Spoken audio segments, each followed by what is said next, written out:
Bien,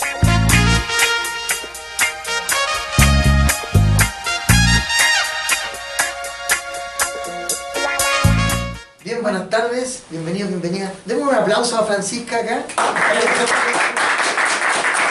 Francisca Solar, eso para que vean que efectivamente hay público que llegó puntual a este encuentro. Sí. De verdad. No, esto no es una grabación, estos aplausos de verdad. Claro.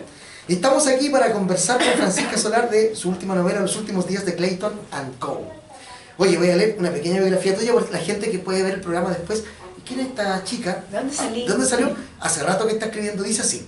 Francisca Solar, escritora y periodista con estudios en criminología y psicología forense. Su fanfiction El ocaso de los altos elfos alcanzó 3 millones de lecturas alrededor del mundo y gracias a ese éxito se convirtió en la chilena más joven en firmar un contrato de edición internacional.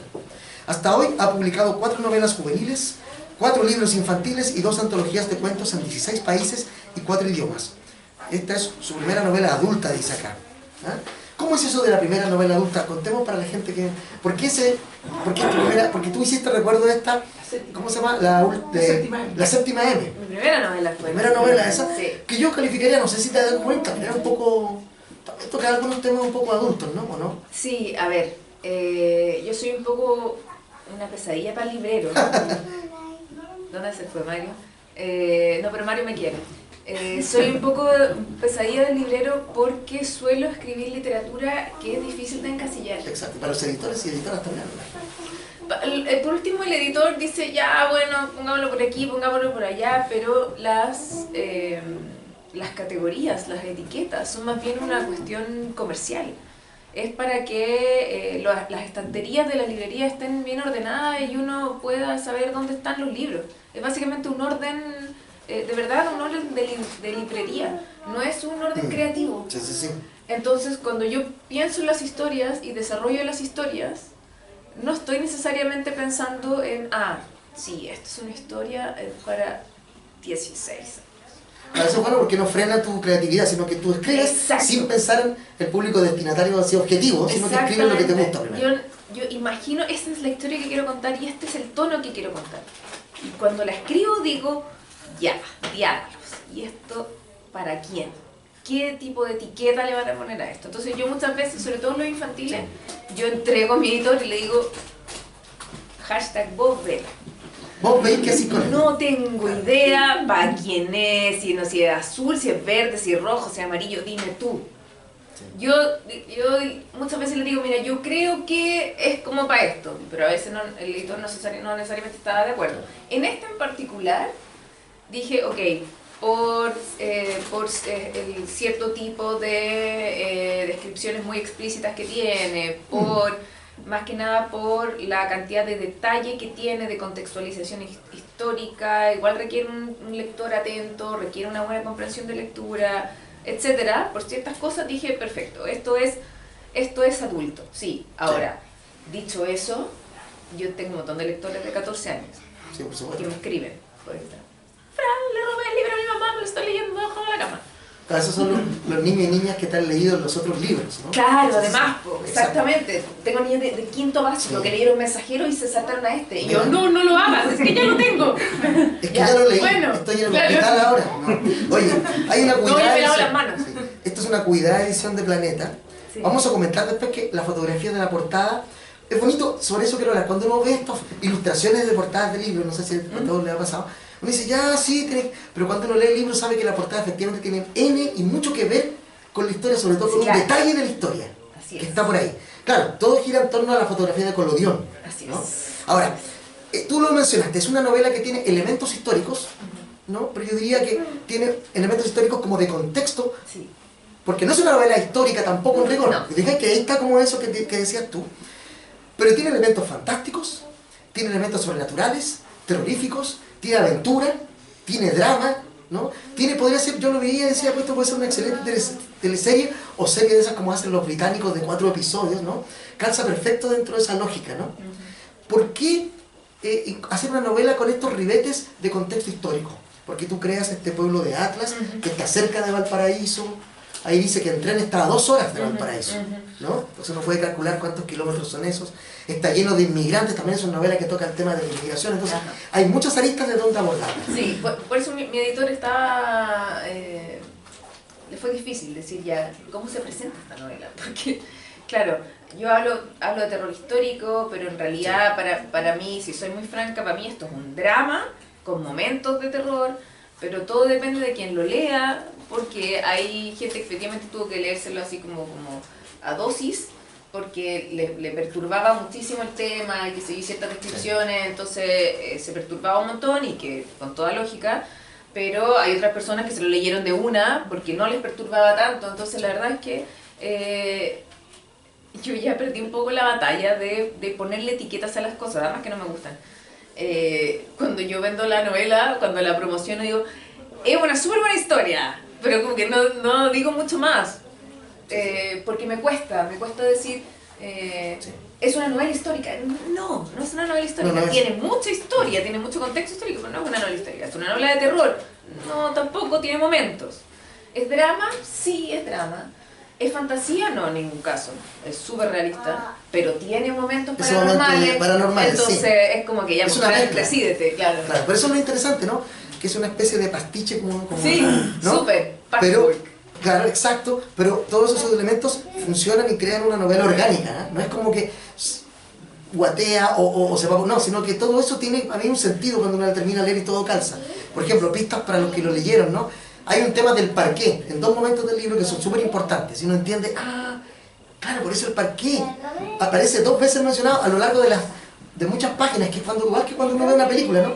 Que parece una escena cortita, y eso te olvida, y luego al final de la película aparece de nuevo esa escena y te dices, por eso ahora todo calza y todo se cierra.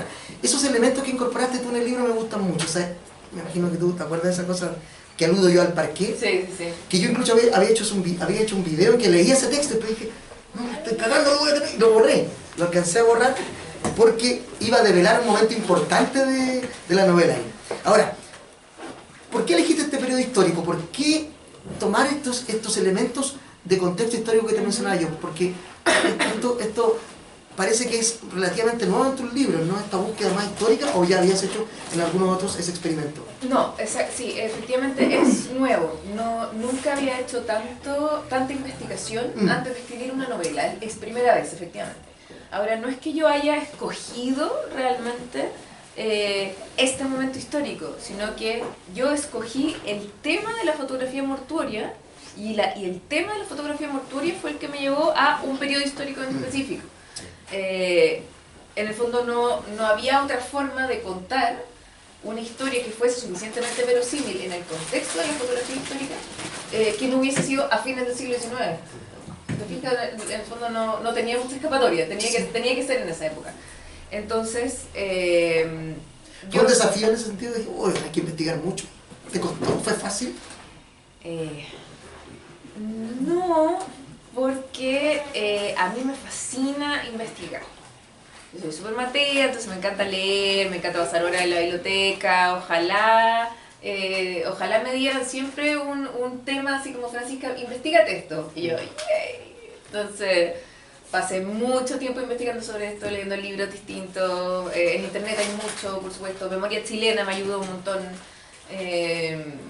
No, lo pasé increíble investigando. La verdad es que incluso me dio hasta pena cerrar la investigación porque yo me tenía que poner a escribir. Sí, hay momentos que hay que cerrarla. Sí, qué pena. ¿No? ¿Qué cosas que puedes contarnos que llamaron la atención investigando sobre la fotografía mortuoria? ¿Qué cosas eran desconcertantes o que parecían irreales como tomadas de una novela, pero que fueron reales? No sé, todo un poco. Porque sí, porque eso de fotografiar cadáveres ya era extraño, exacto, ¿no? El arte mismo de la fotografía mortuoria ya era raro, ¿no? A nosotros sobre todo nos parece súper raro, como, ¿no? Sentar al abuelo muerto así, peinarlo, maquillarlo, y que la familia se sentara alrededor del abuelo a sacarse la foto, igual es como... es súper fuerte. Y es más fuerte aún entender que en el minuto en el que se hizo era súper común, o más que común, porque no era tan común, porque el acceso era bastante limitado por el tema del dinero, pero era algo hasta bien visto. Entonces a uno le cuesta un poco como ponerse en los zapatos del minuto, del lugar. Por eso me sirvió tanto la investigación. Investigar cuál era el concepto de muerte en el siglo XIX, cómo se trataba la muerte, cómo la gente pensaba, sentía sobre la muerte.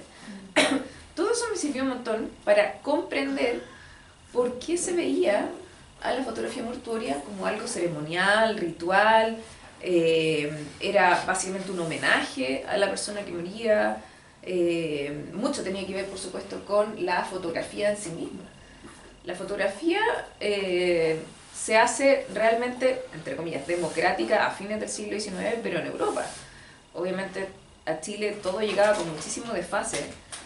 Entonces, esa fotografía en papel que se saca muy rápido y que estos fotógrafos que salían como con la cajita, con su cámara a las plazas, así como sacarle fotos a los niños.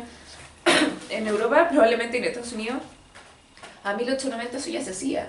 Pero en Chile eso empezó a pasar en 1910, 1915, y yo, obviamente acá todo llegaba con un tremendo lag. Entonces para 1889, acá todavía sacarse una foto en vidrio, collodion húmedo, era así como, era lo top de lo top, y era lo más usual, porque no había mucho acceso al papel.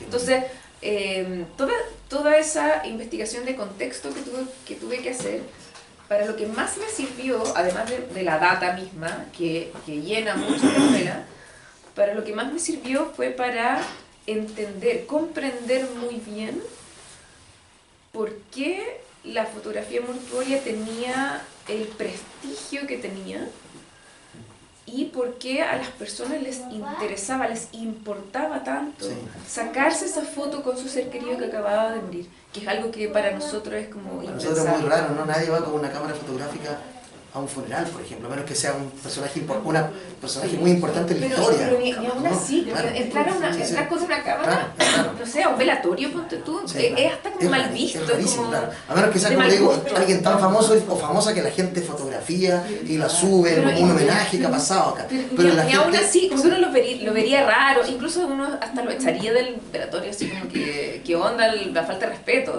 Claro, hay que aclarar que en Chile ya Jaime Lagos es uno de los fotógrafos que está haciendo fotografía en collodion aquí actualmente, un gran amigo, y lleva un buen rato, construyó una cámara gigantesca. Sí, síguelo en Instagram. Síguelo en Instagram, sí.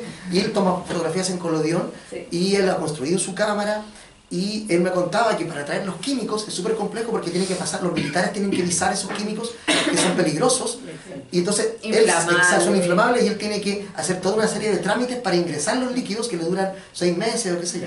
Carabineros casi que le escanea la vida completa para ingresar un litro de collodion, que tiene que importarlo. Lo hacen firmar no sé cuántas cosas, es súper difícil. Oye, un pequeño fragmento del libro para que vayamos entrando en esta materia, ¿no? Dice así: distinguida, ensimismada, gentil y el luto riguroso del cuello al tobillo tras la muerte de su hijo recién nacido, Abigail manejaba todo el intrincado tecnicismo que permitía crear un retrato y cobrar por el resultado. La cámara de fuelle había sido un regalo de su padre antes de morir. Fotógrafo aficionado pero riguroso, y de él aprendió todo lo que debía saber. Nadie en las localidades aledañas dominaba la ambrotipia como ella, aún a sus 14 años. Esa es nuestra protagonista, ¿no? Oye, una cosa bonita de tu libro es que cuando uno lo lee a mí me recordó mucho la trupe de Mina Murray en Drácula. Todos los amigos, el equipo que lo rodea ella son de distintas nacionalidades. Viste que en Drácula hay un norteamericano, estaba en Helsinki, que no me acuerdo dónde es, hay un inglés. Aquí también ella está rodeada de un sinnúmero de personajes que viven en Chile, porque ella sitúa la acción cerca de Valparaíso, en este poblado de Atlas. Y tú mencionabas ahí en entrevistas, y uno puede verlo también en la historia, que como era un puerto importante llegaba mucha inmigración. Claro, aquí cuando llega alguien de Europa es como, no es inmigrante, ¿no? Claro. Cuando llega alguien de otro país latinoamericano sí es un inmigrante. Sí. Ahí estaba lleno, ¿eh? Y es muy bonito eso porque uno lee la novela, que tiene estos elementos como de novela gótica también, ¿no? Como victoriana, quiero decir, más que gótica. Victoriana, y los personajes son de distintas nacionalidades, eso es muy bonito también. Mi idea muy consciente, voluntaria, era mostrar la diversidad de nacionalidades que coexistían en la región en ese minuto en Chile. Yo no lo inventé, eso fue así. Para la época en Valparaíso vivían 200.000 personas, de las cuales por lo menos 50.000 eran inmigrantes. Los británicos, por supuesto, eran los más. Tanto así que hay un montón de registros de la época, de diarios, donde se habla como con muchísima normalidad de que había algunas avenidas de Valparaíso donde la gente hablaba más en inglés que en español, y tú no sabías que estabas en Chile. A ese nivel. las casas de moda eran extranjeras, obviamente todos los estudios fotográficos eran extranjeros.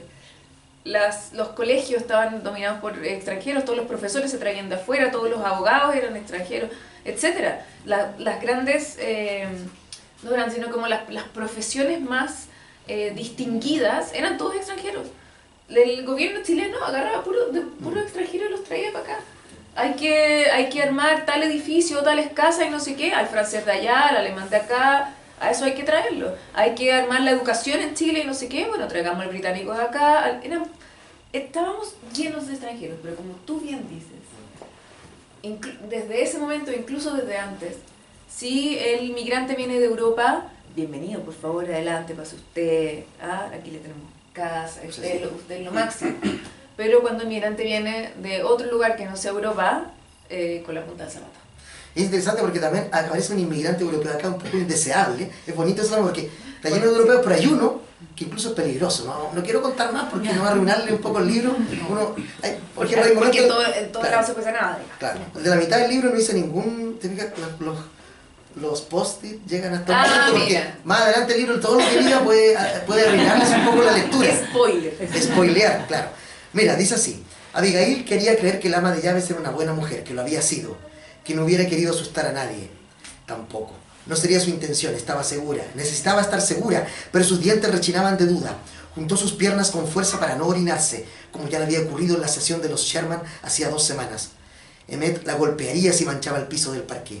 Sacudió su cabeza y siguió rauda, a ciegas, quitando la placa del ensamblaje con la delicadeza que podía mantener entre el miedo y el impacto. La sumergió luego en una solución de sulfato de hierro, ácido acético y alcohol. Lo movió entre el líquido con una varilla especial de vidrio para que el revelado resultase perfecto. Necesitaba 30 segundos, mientras antes empezara a revelarse, antes podía irse, quería irse. Así describes tú en el momento cuando ella empieza a revelar las fotos y al mismo tiempo, y en eso no hay spoiler, yo creo, porque eso es como comienza la novela, ella fotografía a estos muertos y estos muertos se le aparecen. Y le dicen cosas a veces que ella no entiende y eso es bien aterrador. Piensa que eso era muy importante de describir con lujo de detalle y al comienzo de la novela, porque no todos están muy familiarizados con el trabajo manual de la fotografía, sobre todo el revelado manual, así que no tendrían por qué saber esto, pero para quienes sí están familiarizados, de todas maneras esta escena era importante. En el revelado de la fotografía, cuando el revelado se hace manual, generalmente las casetas de revelado tienen una luz roja. Uno lo ha visto en un montón de series, en películas, ¿cierto? Ya, bueno, eso es moderno. En el siglo XIX la luz roja LED, digamos, no existía, ¿no? Para revelar había que entrar en completa oscuridad. Entonces el fotógrafo se hacía una especie de rutina mimética. Claro, cada vez sabía dónde estaba de todo. Dónde estaba todo. Él tenía que recordar dónde estaba cada cosa, ojalá no equivocarse, ojalá no pasar a llevar el sulfato de hierro que costaba más que el cresta y era súper difícil, no, era terrible, o sea, romper ese frasco era de verdad para tirarse el mapucho. Por suerte era algo que se hacía con mucho tiempo, la gente no andaba corriendo como ahora, entonces el fotógrafo se tomaba todo el tiempo del mundo para revelar cada placa, entonces delicadamente iba, tocaba, decía ya, perfecto, este es el líquido que toca ahora, con sus recipientes, pero todo era a oscuras y a tientas.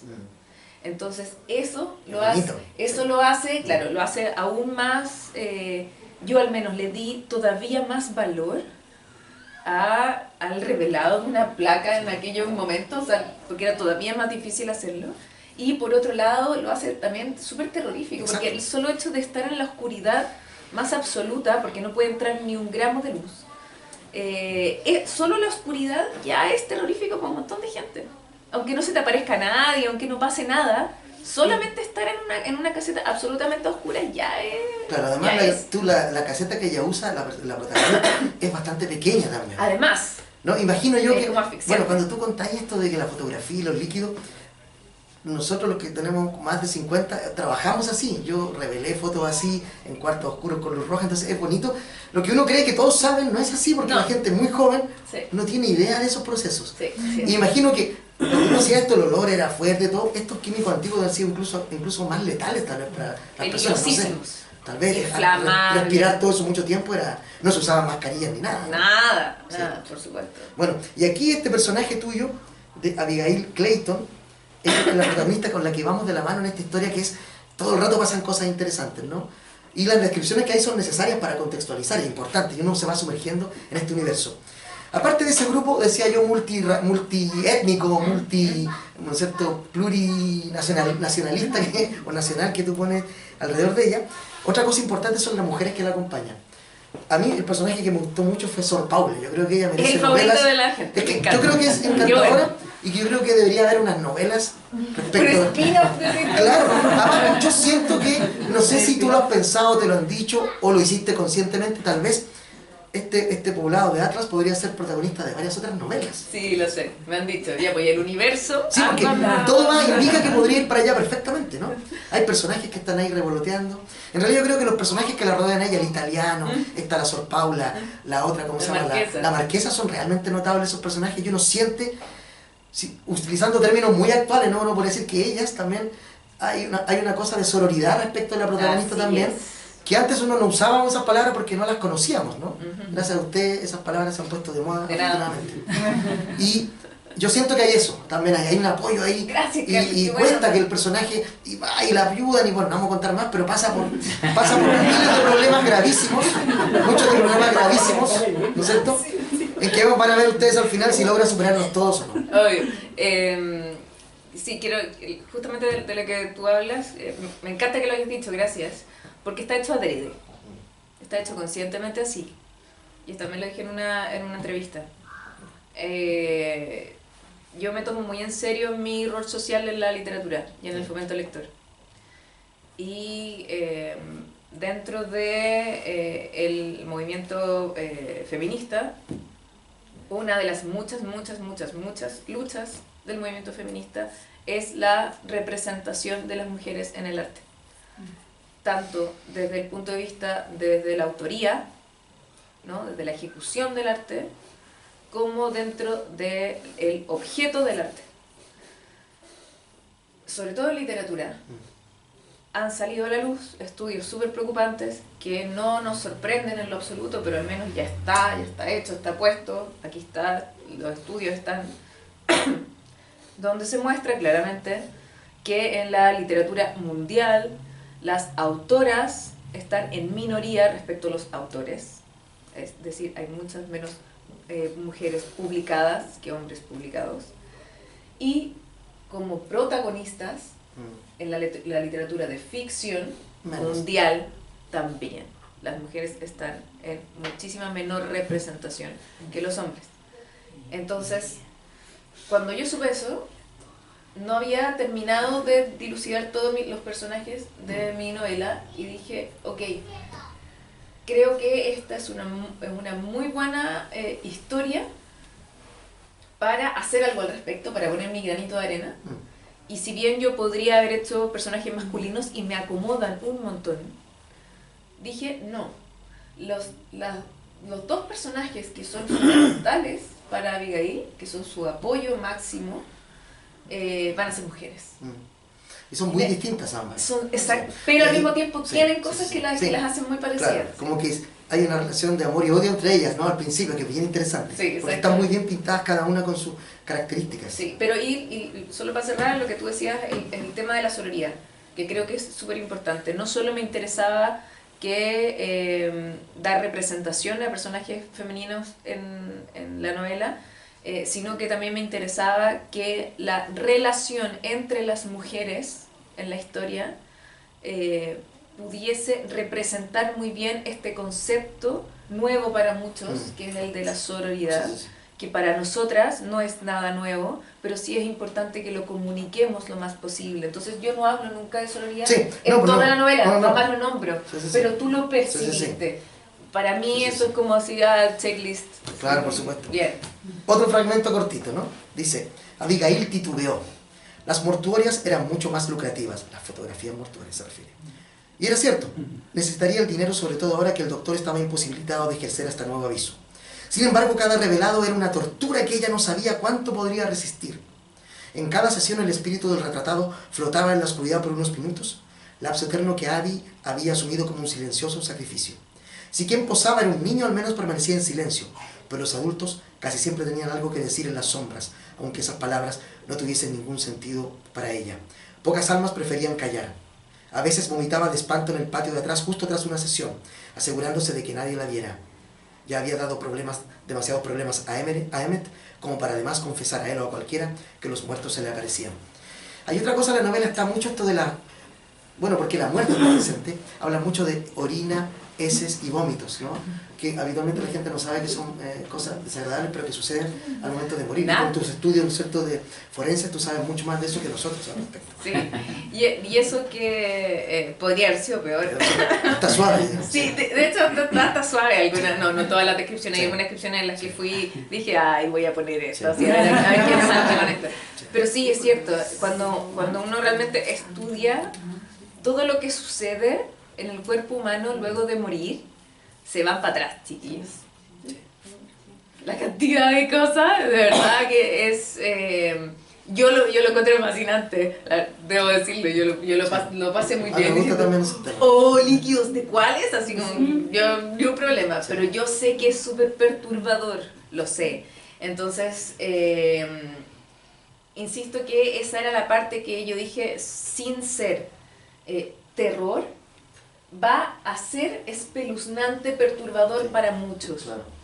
El otro día hablaba justamente con amigos sobre el tema del terror y conversamos de que el terror quizás no es un género, sino que es un efecto que se produce en quien lo lee o quien lo ve. Yo también creo eso. Eso es lo totalmente, que yo creo. No es un libro, el terror se provoca por descripciones de cosas que tú ves y te provocan. Hay gente que se asusta de verdad o le da repugnancia o le da, o se achaca como si tú con cosas que otros no.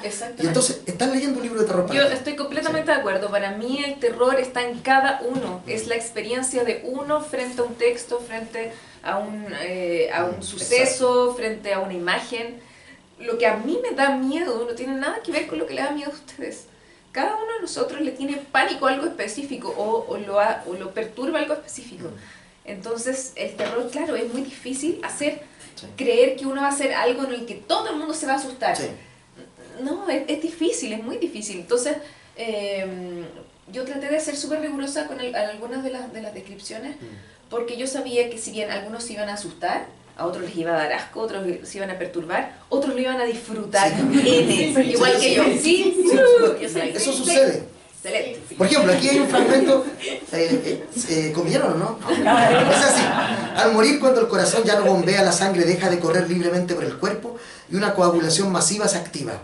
Es como si el flujo se congelara en las venas, lo que era una gran ventaja para que la fotografía mortuoria, pues un escenario dantesco de pozas rojizas en el suelo, sería inmanejable. Junto al atornillador, otras maniobras podían sugerirse: dislocar rodillas, quebrar caderas, extirpar intestinos u otros órganos que siguieran supurando tras una dolorosa enfermedad. Cada cadáver era un mundo en sí mismo, ninguno igual al anterior. Entonces ahí hay una prueba un poco de... Lo ¿sí? aprendí de mi hermano también, que mi hermano que es doctor, él me asistió un montón en algunas descripciones para poder hacerlas bien, digamos, para hacer bien la pega.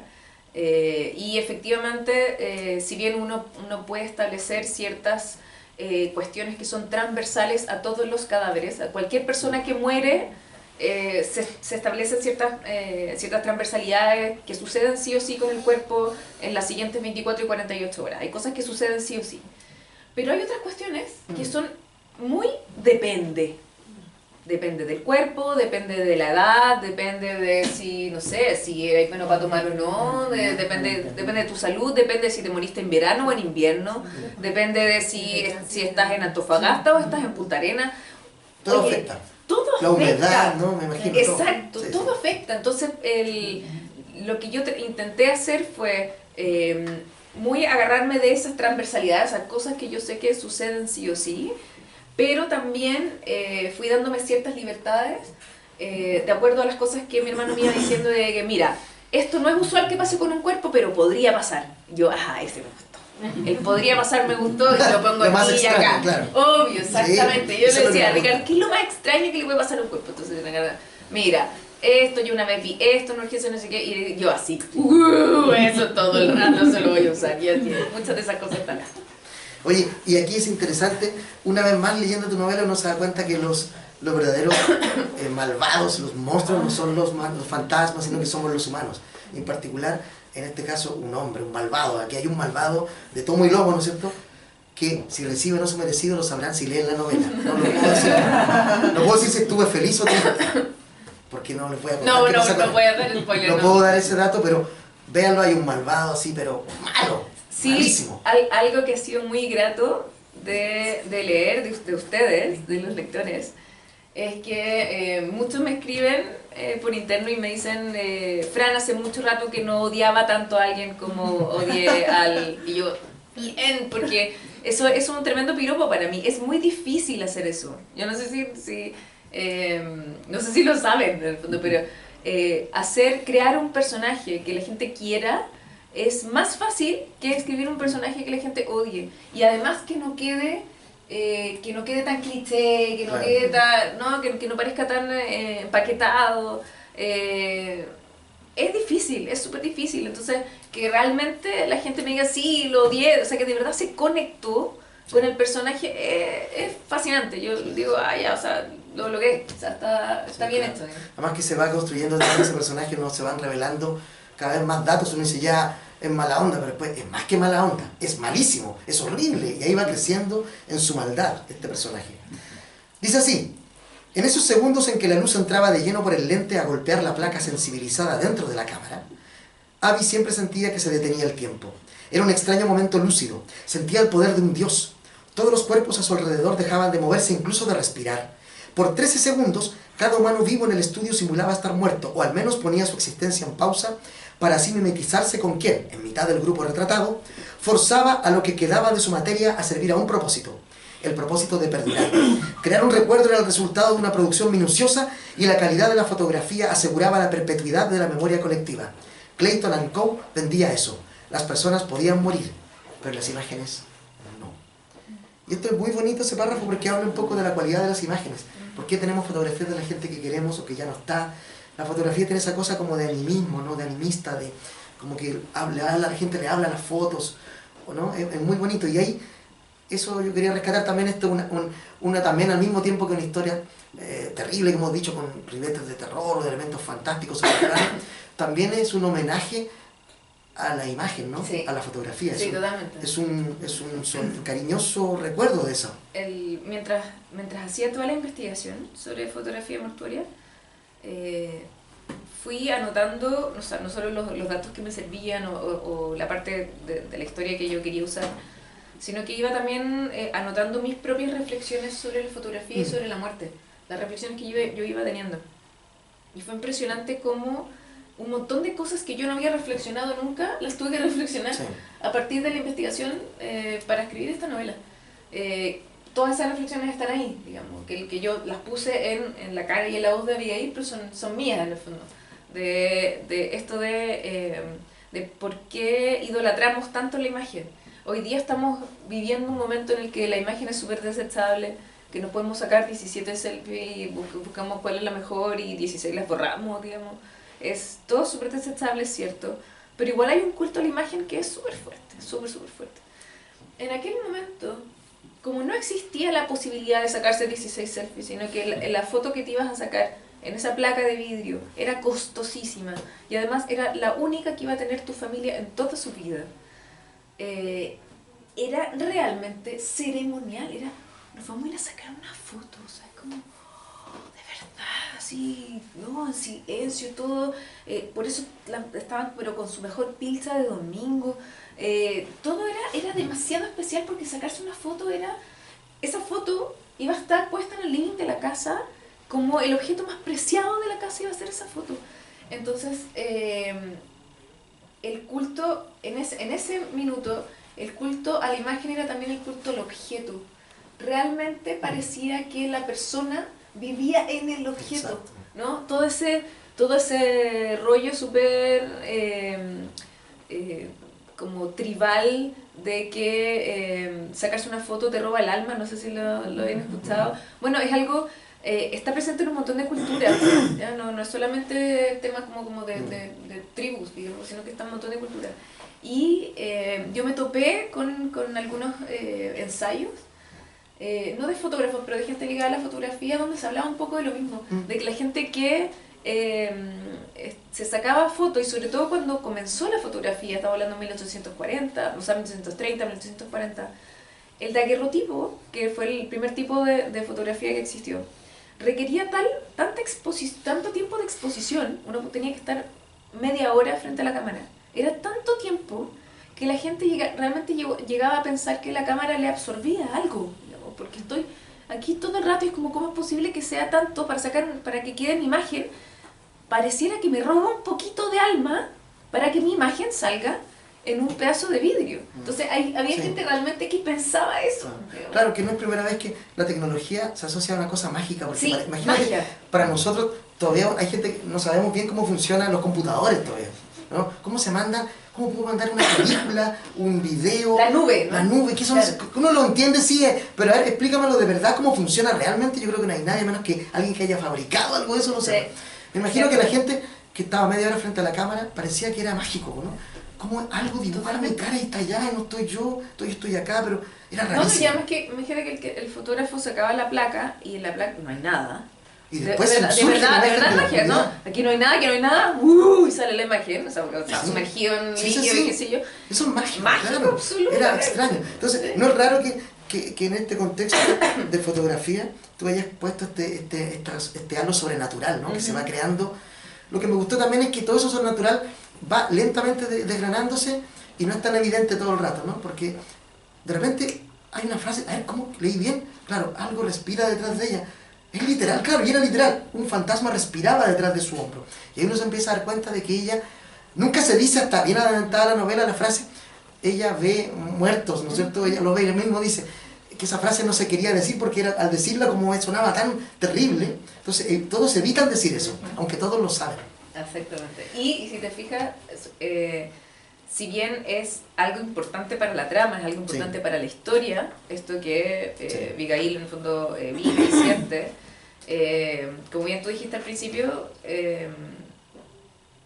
nunca estuvo en mi interés, nunca quise que darle al malo de la historia, o los malos de la historia, estuviesen en el plano onírico o en el plano sobrenatural. Eso también lo hice adrede. Es un poco un recordatorio de que nos pueden encantar las historias de fantasmas y las historias de terror y de muertos y todo eso, pero no podemos olvidar que la maldad está aquí, entre nosotros, y echarle la culpa a algo que no podemos ver o lo paranormal y qué sé yo, echarle a eso la culpa de la maldad nos despega de nuestra responsabilidad con nosotros mismos, con la sociedad donde vivimos. Si los malos están en otro mundo, acá está todo bien, ¿no? Exactamente, y no me hago cargo, ¿no? No me hago cargo de lo que está pasando, no lo veo, no lo siento, estoy vivo como en negación. Y yo quería todo lo contrario, quería que eso se notara harto. No, los malos están entre nosotros y podemos ser nosotros mismos incluso sin darnos cuenta. Oye, hablemos ahora de la estructura, porque tú antes de escribir una novela como esta, tú armas el argumento completo antes de escribir. Señor. Eso. Te demoras mucho en la reflexión. No, pero te demoras mucho en esa reflexión porque muchos escritores y guionistas me dicen que el momento de la pensada del libro es donde más se demora. Y la escritura es lo más rápido. Así es, tal cual. Yo me demoré meses en investigar, me debo haber demorado, no sé, un par de meses en la estructura. Donde se toma toda la historia y se ven los hitos y yo los separo por capítulos y hago las fichas de los personajes y los arcos de los personajes y cómo se van a mover y cómo se intersectan y etcétera. En eso uno se demora mucho porque tiene que quedar realmente cada pieza con cada pieza. Y cuando eso ya está listo, claro, al menos en mi caso la prosa no me demoro nada, porque teniendo muy claro lo que tengo que escribir, teniendo muy clara la estructura, al menos yo en la prosa no me demoro nada. En la estructura me estoy cabeceando mucho rato porque me tiene que hacer sentido cada pieza. No puedo sentarme a escribir si tengo alguna grieta, así como que, no, es que esto no lo resuelvo, no lo he resuelto, ya no importa, pero lo voy a resolver en el camino, no puedo. Sin dejar de lado de que por mucho que yo ya tengo una estructura y tengo una historia lista, al momento de sentarme a escribir, esa estructura puede cambiar Sí, 17 veces en el de camino, nuevo. Sí, pero sin duda, y así es, y así pasa. Ya no en verdad no voy a hacer esto porque en verdad ya no me sirve, voy a hacer esta otra cosa. No, en verdad esto parecía bueno, pero en verdad no lo voy a hacer, entonces, o lo voy a cambiar. Estaba en el capítulo 8, en verdad lo voy a poner en el capítulo 2. Todas esas cosas pasan mientras uno está escribiendo, pasan sí o sí. Lo único importante es que yo necesito sentarme a escribir con una estructura y con una historia que ya está lista para ser escrita, independiente de que pueda sufrir cambios posteriores. Sí. Eso es importante decirlo porque la gente piensa que lo más difícil son escribirlo, ¿no? Y eso cuando ya lo pensaste, ¿no? Ya está. Ahora, porque eso pega también, sí. O sea, uno es mucha pega, la prosa es pega igual. Sí. Pero hay muchos escritores que se saltan la estructura, que no lo hacen. Sí. Simplemente, exactamente, se ponen a escribir nomás y en algún minuto, pero lo malo es que se topan más con mayor frecuencia con el síndrome de la página en blanco y los bloqueos. Yo me acuerdo que Patricio Mas me contó una vez una cosa muy bonita, decía que estaba en la playa y su mujer lo veía y él estaba así. Está en la playa y él está ahí. Oye, no sé qué, estoy trabajando. Yo le digo lo mismo. Estaba pensando, porque dice, después de que hago eso, se va y escribe. Entonces, se ven así como un ataque de epilepsia, no, estoy pensando, mirando para allá, pensando el libro, todo el rato, está trabajando. O cuando caminas, ¿no? La gente que camina, o no es raro encontrar la ducha, que en la ducha se aparecen ideas. Yo camino un montón, y es justamente por eso, porque estoy pensando todo el rato. Sí, la caminata es un buen camino para la reflexión cuando uno escribe. Así es. Oye, personajes, yo tengo una duda, hay momentos que hay una fiesta, y nombras a muchos personajes. Sí. Yo sé que probablemente hay ahí algunos amigos y amigas tuyas disfrazados, pero tengo la sensación de que muchos de los personajes que mencionaste existieron en la investigación. No sé si, por ejemplo, aquí una pregunta que yo no alcancé a buscarlo ni investigar. Sí. Este policía de Valparaíso, Jacinto Pino, ¿existió en realidad? Por supuesto que ¿Viste? sí. Yo sabía. Porque no podía ser de otro modo. ¿Por qué? Porque interesante, se me despegaba de los demás y decía, este personaje es probable que haya sido real. Mira, qué No sé, una sensación. Tal vez, no sé si ustedes que lo leyeron, a alguien le pasó lo mismo con ese personaje. Bueno, pero a mí me pasó que dije, este tipo debe haber existido. Si quieren, si los que ya leyeron, si quieren, pónganse a googlear nomás los nombres porque los van a encontrar casi todos. ¿Viste? De los personajes de los últimos días de Clayton Co., no sé, yo creo que sin exagerar, el 80% son personas reales. Exacto. Personas que existieron, de verdad. En esta fiesta que que tú mencionas, una de las cosas que a mí más me gustó investigar fue todos los registros oficiales que existen sobre las sesiones de espiritismo en Santiago y en Valparaíso a fin del siglo XIX. Son maravillosas. Hay hasta fotos. Sí, bueno. Y ahí yo estaba así, anotando los nombres de todas las personas que iban, porque eso también quedaba en registro, era como el acta de la reunión. Exacto, el acta de la reunión. Arturo Prat, por ahí también. Exactamente. Sabemos que sí, sí, exacto. Sí. Y quedaba el acta precisa de todas las personas que iban. ¿Por qué eran tan importantes esos nombres? Porque en ese minuto, aunque ustedes no lo crean, era de lo más que había. Era taquilla. Total. Y la sesión de espiritismo era lo taquilla.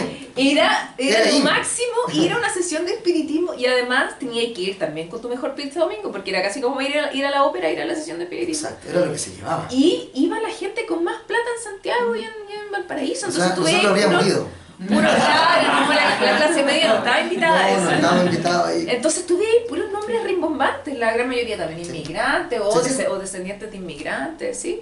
No, eso fue interesante, yo sentí eso, que en esa fiesta nombraba, y dije, no, tiene que ir investigado, estoy seguro que estos nombres es gente que efectivamente estaba en eso. Sí, exacto. Eso se nota, yo creo que, yo lo noté y espero que mucha gente también lo note, porque siento yo que tal vez tal vez nadie va a identificar algunos datos que tú sabes que son reales y que te hacen feliz que estén bien. Sí, ¿no? obvio. No importa si la gente lo sabe. Es gratificante para mí nomás. Exacto. Claro, sí. Pero si lo descubre el público, mejor aún. Y algo que también dije en otra entrevista es que si bien yo me preocupé de hacer todo eso, de que los nombres en tal sesión y que si son de verdad nombres de personas reales, que si ustedes los buscan los van a encontrar, que asistían a las sesiones de espiritismo, etcétera. También yo inventé varios. Sí. No, se ha hecho toda la historia. Pero están ahí bien ahí metidos así. Como Jacinto, ¿no? Jacinto Pino seguramente no le pasó esto, pero tú creaste no sé. cosas que él pudo no haber dicho, ¿no? Es un personaje importante en lo que sucede, en los hechos de la novela, Sí. pero es un personaje histórico que está metido en la ficción, que es bien bonito también. Claro, por supuesto, o sea, por supuesto que todas estas personas que eran personas reales y que vivieron en ese tiempo y Sí. hicieron estas cosas, obviamente están involucradas en mi ficción, por lo tanto yo a algunos los hago hablar Sí. y que nunca dijeron eso porque Sí. por supuesto que están metidos en mi ficción. Pero hay un montón de cosas que yo inventé como históricas que en verdad nunca pasaron. La gracia es que ustedes no se den cuenta. Que parezca posible que Por suceda. supuesto, que parezca, pero así Sí, porque- pasado colado. sí. Hasta el minuto nadie me ha dicho, oye, Fran, nada que ver que pusiera eso ahí porque nada que ver. No, Sí, porque nada. es que eso es interesante aclararlo, que no es una novela histórica, por tanto no puede llegar el tipo, tú dices aquí en la página 4, la vas a subir. No, exacto. No está ese Claramente. dato, es una novela de ficción entretenida primero, después lo demás, que esté apoyada en datos históricos reales, personajes que Exactamente. existieron, eso es otro tema, porque estamos primero ante una novela de ficción que lo que busca es entretenernos, asustarnos. Otra cosa que nos dije que también tiene algunos elementos por ahí, como de intriga policíaca incluso también. Sí, Tiene una también. cosita por ahí, se fijan, es como un revoltijo de elementos que terminan creando esta novela Los últimos días de Clayton. Habla and mucho de Co. mí, porque son como todas mis obsesiones, Sí. todas las cosas que me gustan a Por mí. supuesto. A mí me encantan los fantasmas, me encanta todo lo paranormal, me encanta lo policial, me encantan los muertos, me encanta me encanta la sección de espiritismo, me gusta todo lo forense, me encanta la historia, entonces es como un cúmulo Sí, de todas las cosas que a mí me gustan. sí, Y yo estoy convencida de que si el autor lo pasa bien escribiendo y le gusta mucho la historia que está escribiendo, eso se nota. De alguna manera se transmite. por supuesto. Y yo estoy convencida de que una de las razones por la que la gente, ustedes, han respondido también a la novela y lo han pasado también leyéndola, es porque saben que yo lo pasé muy bien escribiéndola. Y eso algo tiene que... Por supuesto, algo de eso se ve, Algo se tiene nota. que verse, Sí, sí. por supuesto. Yo creo en eso verdaderamente. Cuando la pasáis bien haciéndolo, la gente lo pasa bien. también. Sí, sí, exactamente. Si tú te asustas, la gente se asusta y así. Oye, quiero abrir las preguntas o algún comentario que le puedan hacer a Fran Solar aquí para que ella pueda toser y tomar agüita con calma mientras ustedes preguntan, ¿no? Perdón. ¿Alguna pregunta? No, por favor, adelante. Si está... Sí, ahí hay una pregunta. Dígame. Primero, darte las gracias, Francisca, por la novela. La verdad es que me encanta lo paranormal y hace mucho que no leí un libro tan bueno de fantasmas. Gracias. Así que gracias. Y la pregunta es si has pensado en una continuación. Ay, qué buena pregunta. No está mi editor aquí, no está. ¿Quién de acá ya leyó la novela? Es que como pasa a ver... Ah, ya.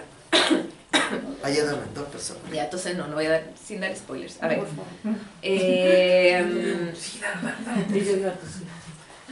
No. A ver, ¿cómo respondo esto? Para ser muy sincera, yo escribí Los últimos días de Clayton and Co. como una novela unitaria, sin pensar en una secuela. Siendo muy franca, estoy chata de las sagas. Chata. De las sagas. Ah, de esa. No más sagas, por favor. Sí. Basta. ¿No? Sí, ¿Estás basta de de acuerdo? sagas. Basta. Nunca más. Basta. Basta con las sagas. Pero el espino- Ya, a ver. Dicho eso, si es que mientras yo escribía la novela, decía, pongámonos en el caso de que a esto le vaya así ya demasiado bien, de increíble, de espectacular. Obviamente mi editor me va a decir, ya, po, ¿y la secuela? O sea, no me va a dejar escribir la otra novela. Yo ya tengo lista la novela que voy a poner a escribir desde el 1 de enero y que tengo que entregar el próximo año, que también es terror histórico. ¿Ya? Yo dije, no me va a dejar escribirla. Nika, no me va a dejar. Si a esta le va demasiado bien, no me va a dejar. Entonces digo, ya, me voy a cubrir las espaldas de alguna manera. ¿Y qué hice? Sin traicionarme, es decir, de verdad hice una novela y una historia que se cierra y que funciona perfecta como unitaria. Sin embargo, yo dejo ahí la tejita un poquito pasa al final, dejo en bandeja la posibilidad de una secuela, si es que ocurriese. Entonces, yo preferiría no hacerlo, creo que no es necesario, creo que la historia cierra bien, pero no estoy cerrada completamente a la idea de hacerlo. Podría, y además creo que igual podría ser una entretenida historia y todo, sí. Me gustaría que no, porque de verdad que no... Sí, quiere hacer otro libro. Claro, hay tantas historias que contar, tengo tantas historias que contar, me van a faltar años de vida para contar todo lo que quiero contar, entonces preferiría escribir otra novela. Sí, pero es un dilema difícil porque ha sido un fracaso, no hago más, pero nadie quiere que sea un fracaso. No, por supuesto. Entonces ha sido un éxito. Bueno, pero tal vez, no una secuela, pero puede ser que algún personaje pase a otra historia. No, pero ¿qué diferencia de saga a otro libro con un mismo personaje? Como no sé, como Tarzán, que tiene 1000 novelas, como todas esas novelas pulp, que el personaje o un par de personajes o cualquier otro tiene otras historias que no tienen nada que ver con la primera. Mira, yo la verdad es que lo que estoy haciendo es con mucha calma, estoy escuchando a la gente que ya leyó la novela y que ya me estaba contando que si le gustó, que si no le gustó, bla, bla, y estoy dejando que naturalmente, a ver si la misma gente lo pide. Estoy ahí. Hasta el minuto han sido pocas las personas que me han dicho quiero secuela. Me lo han dicho, pero no han sido todos. Entonces dije, ya, entonces no estoy tan mal.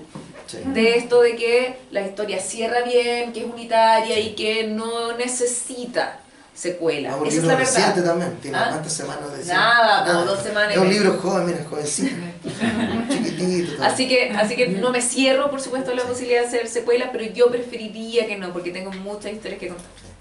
Más preguntas ahí. ¿Vas a la ciencia ficción? Porque yo te veo como muy cómoda en este mezcla. Yo nunca dejo nada. Ah, ya. ¿Qué te puedo decir?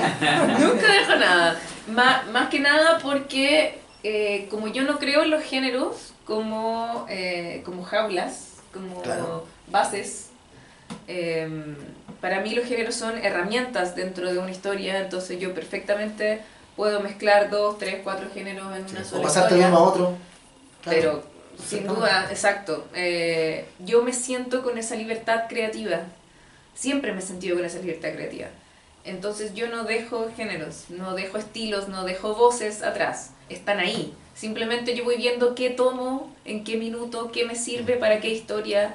Entonces, claro, me preguntaron lo mismo de que se había dejado la literatura infantil. Y es como, pero si no me he muerto todavía. ¿Por qué voy a dejar la literatura infantil si no me he muerto? Pero es que estoy haciendo adulta ahora ya. ¿Y qué tiene? Claro, puedes pasar de uno a otro, claro. Pero claro, mi próximo libro, que se lanza en diciembre, es Planeta Lectores para séptimo básico. Es drama, terror para séptimo básico. Y mi libro que viene después de eso, que es primer semestre del 2020, es infantil primeros lectores. Y después voy a volver a adulta. Yo siento esa libertad y ejerzo esa libertad creativa. Me encanta poder escribir para distintos tipos de público, en distintos formatos, con distintos géneros. Me siento capaz de hacerlo y disfruto mucho haciéndolo. Porque si no me aburro, chiquillos. Por supuesto. Voy de aquí para allá. Entonces, mientras las editoriales me quieran publicar, estamos al otro lado. En el minuto en el que me digan, Fran, ¿sabes qué? No, dedícate a una sola cosa, si no es terror no te publico. Cuando llegue ese minuto, claro, voy a tener que dedicarme solo a una cosa. Hasta el minuto me han aguantado. Ha sucedido eso. Me han aguantado esta versatilidad y yo la disfruto. ¿Otra pregunta? Sí, Sí. ahí hay otra. Hola, por el lado del tema del terror un poco. ¿Tienes algún como autor referente, alguno que sea como ese, no sé, Lord Byron, no sé, algo como más gótico? En terror, bueno, lo que pasa es que mi gran referente en terror es Stephen King, porque yo suelo decir que no sé si vas a estar de acuerdo conmigo, pero los autores favoritos, cuando uno tiene autores favoritos, muchas veces no necesariamente es porque los libros de ese autor son los que más te gustan, sino porque leíste a ese autor en un momento importante de tu vida que quedó marcado en ti por alguna razón y por eso lo favoreces emocionalmente por sobre otros.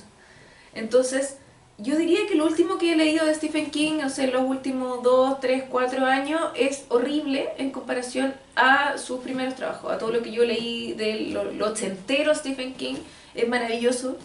Entonces yo leí yo lo primero que leí de Stephen King, llegué, entre comillas, llegué como tarde a Stephen King. Lo primero que leí de Stephen King fue Misery. Me No, voló excelente. la cabeza. Un excelente libro. Imagínate, así partimos. Realista también, ¿te fijas? También ahí de nuevo no hay monstruos, los monstruos somos nosotros. De nuevo. Yo partí por Misery y después me fui para atrás. De ahí Cristina y de ahí Pero para partiste atrás. por un excelente libro. Yo Imagínate. también recomiendo Ese a fue- Misery a la gente que quiere Ese fue el empezar. primero. Sí. Entonces, esa es la impresión de Stephen King que yo tengo en el cerebro. Que es lo mejor de lo mejor de lo mejor de lo mejor. No me importa nada que las últimas 4 novelas que leí las encontré horribles. No me importa. Para mí es lo mejor de terror porque me asustó. Yo soy súper difícil de asustar. Súper difícil de asustar. Y hay hay unos pasajes, algunas novelas de Stephen King que lograron dar así, pero, ¿no? ¿Cómo se llama este? El de los niños estos de... ay. Pueblos malditos. Sí, pero ¿cómo se llaman en inglés? Children of the Corn, ¿no? Ah, sí, sí, Children of the Corn. Sí, Children of the Sí. Corn. Bien, ¡Ay! La historia buena. Sí. Yo lo pasé muy bien con ese libro, sobre todo al principio. Entonces, probablemente no es el mejor de terror, probablemente no deja mucho que desear sus últimos trabajos, los últimos años, lo que queráis. Pero para mí, emocionalmente hablando, Stephen King así es como el maestro. Es el rey. Claro. Que lo mismo con la ciencia ficción. Para mí no hay nada ni nadie mejor que Ray Bradbury, porque Ray Bradbury fue lo primero que yo leí en ciencia ficción. Claro, hay una Y cosa para emocional. mí era mi punto de comparación Sí. con todo lo demás. Y lo leí a los 6 años. Fue uno de los primeros libros adultos que leí. Entonces para mí Ray Bradbury es un ícono absoluto y no me lo toquen. Y Asimov Who, o sea... No, no.